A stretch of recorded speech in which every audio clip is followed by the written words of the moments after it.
How to disable YouTube app on Android phone.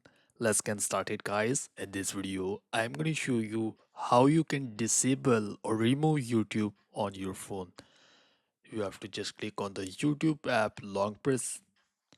So after clicking the long press on YouTube, now you can find here have app info options. You have to just click on the app info. After clicking the app info, now you have to just click on the disable options have here now. You have to just click on the disable option.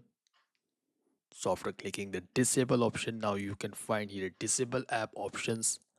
So now you have to just click on the disable app. After disable the YouTube app, now your YouTube app will be disabled. It's not showing. There will be remove the YouTube app. You want to re-enable. So simple open mobile settings. Now you have to just scroll down and find the apps options.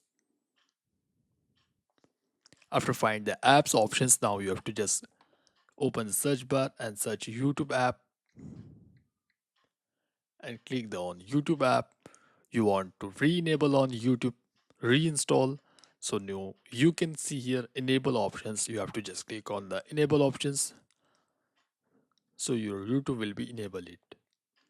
If you like this video, like and subscribe to the channel. Thanks for watching the video.